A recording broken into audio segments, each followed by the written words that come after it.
Welcome to SOES6011, Sea Level Rise and Coastal Management. Behind me is the city of Southampton and the port of Southampton, and you can see I've picked a beautiful day. The sea is high tide here and it's almost mirror flat.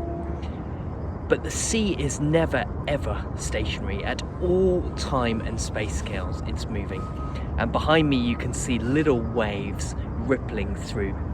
If we were to come here in 12 hours time, you would see, or 6 hours time, you'd see that the sea levels would be much lower.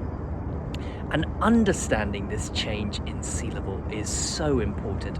I remember as a child, I lived in a landlocked country in Zambia. I remember going down to the sea. We'd drive down to Durban in South Africa to visit relatives. And I remember sitting on the beach and just being absolutely fascinated by the fact that each day we'd sit there sometimes for 12 hours. The sea and the beach was a novelty to us. And I just remember being fascinated watching the sea levels rise and fall each day. And coming back on different days and seeing that the sea changed, the waves were bigger, sometimes they were smaller, the times of high and tide varied, and over years seeing the coastline evolve and shape with changing sea levels. So in this course we're going to look at sea level change. Now sea level change is so important because it shapes the coastline.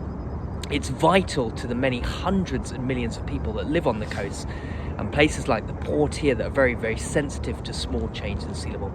And sea level is vital as well because it's a key indicator of climate change. So over the next 10 weeks, I'm really excited to teach you about sea level. In the first week, we'll look at understanding why sea level rise is important. We'll then go on to look at how we measure sea level. 1 week, we'll then look at mean sea level, the average level of the sea, and how that has changed over hundreds to thousands of years, and how sea levels are rising now, which is causing a lot of problems for increased coastal flooding, saltwater intrusion. We'll look at the daily tides 1 week. Another week, we will look at storm surges and extreme events that lead to coastal flooding. And then in the second part of the course, we'll go on to look at how the coastline responds. So as sea levels rise, you can see here I'm right on the coast. How does the coast evolve and respond to that sea level change? We'll look at the coast, we'll look at estuaries like Southampton Water. And in the final part of the course, we'll go on to talk about coastal engineering, the building of flood defences, both hard and soft engineering, and then we will look at coastal management. And hopefully as well, we will do a trip to the Thames Barrier, one of the biggest and most impressive coastal engineering structures in the world. So I really hope you like this course. I developed it in 2020. I'm very passionate about it. All of my research centres on sea level, I've spent the last 20 years sort of understanding sea level and how it impacts the coast.